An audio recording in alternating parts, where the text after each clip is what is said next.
Hi there, Scott from Wessex Blades. Thanks for watching this Atomstack P7 laser engraver build walkthrough.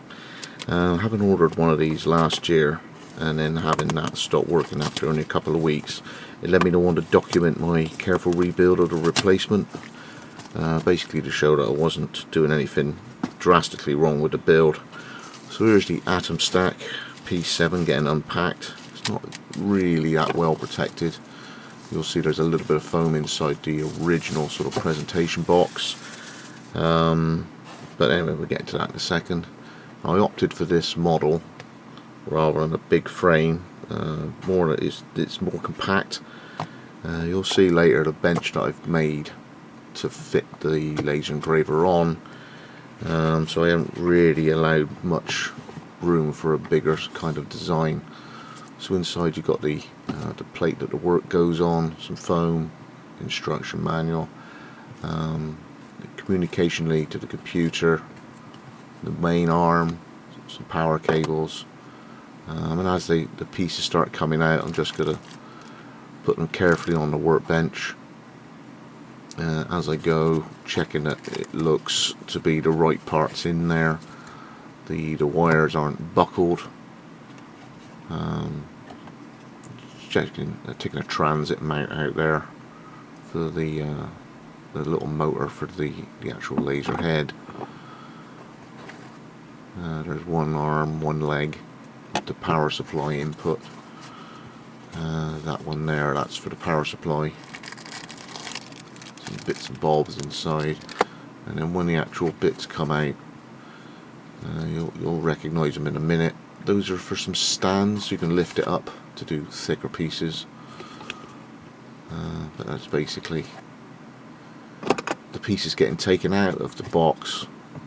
It looks to be all there. So the first thing you do is you'll notice that each of the little Ziploc bags will have step 1, step 2 on them to give you a little bit of a clue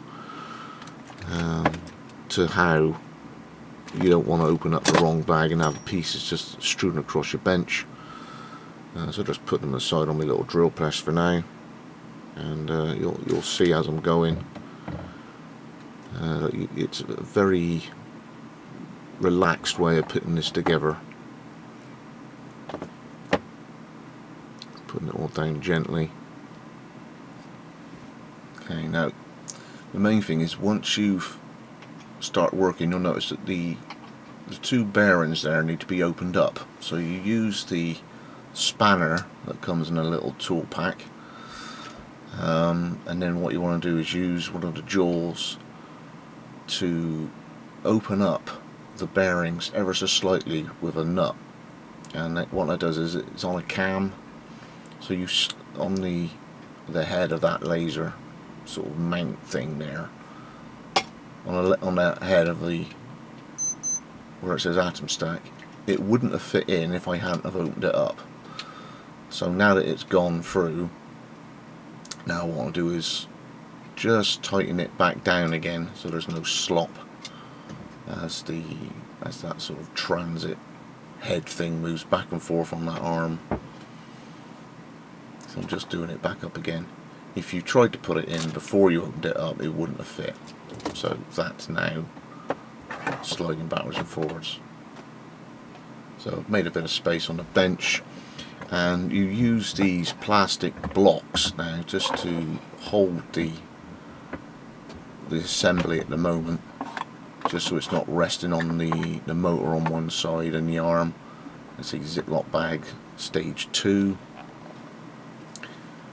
And in there's some 4 little hex mounted head bolts, and you're going to put one leg in on one side and one leg in with the power supply input on the other side.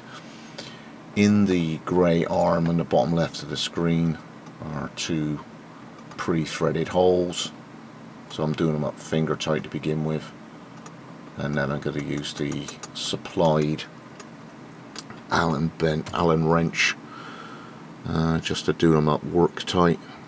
I'll get them done up more tightly when it's all settled and it's on the bench in its final position. So you can see just doing them up reasonably tight now. and then working on the other leg on the other side. So just making a bit of room there, making sure that little, I'm not clamping that tiny wire against the end of the boomy bit there, and then finger tight up with one of the machine screws.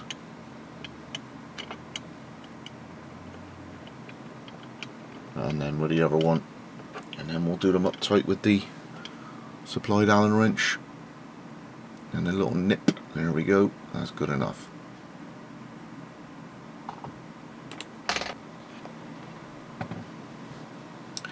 Alright, now what I've done, I've missed this little part, but I've installed an idler bearing on the right hand side of the underneath of the thing, and then what you got to do is install the belt, drive toothed belt. Now you'll see two little brass ends, and you wedge each end into the underneath of the carriage. It's a funny affair, but it allows you to put a non-endless belt into the carriage. And now what I got to do is pull that left hand side head, which has now been swung round to the right, and you'll see it's got a slotted groove, and I just move it to the right to take the tension out. Now the next bag, obviously the next step, is the actual laser head itself. I'll just show the camera. All looks okay, board looks okay. The screw goes through the head and clamps onto the sliding base plate to allow you to move the head up and down depending on how deep your work piece is. And here we are with getting near the end now, so it's plugging in all the communication cables and the rubber feet there, which is just a bit of sticky back plastic rubber just to take the minimal amount of vibration out of the machine. Is this on something, you know, it just takes a little bit of vibe out. Okay, now this is the shorter little communication cable, goes in one block and then just goes off to the side and around a little corner for the other little piece. Yeah, just move it out of the way, and you can see it's quite awkward, these little blocks, and I'm just trying not to be, you know, forcing it too much or bending the wires anyway. It's just the design of them, they're a little awkward, but they got two little sort of raised grooves to help you locate them in the right place. So that's the shorter wire in, and then the next wire that comes along is the actual laser head. So that comes with some decent folds. I kept the folds in them because when you see the laser in operation, the folds actually help lift the wire up and out of the way, so it goes up and over. And as you can see, because it's already got a pre-existing fold, it helps it just, you know, as the head moves backwards and forwards, it doesn't sort of flop down in the way too much. So that's that done. Driver installed after uploading off the internet the Gerbil data. The program's just running through as the program's put in for testing. I got the height just right. You give them a little piece of black plastic that acts as a sort of depth gauge. It's moving, beautiful and solid in operation. If you're doing lots of ply and leather, you'll need some sort of extract, but it seems to be doing well. Yeah, Wessex Blades, thanks for joining me on that. And hopefully this one lasts. Now, if you enjoyed the video, definitely drop a like and think about subscribing. Let's see what this machine can put out over the next few months. Thanks for joining me.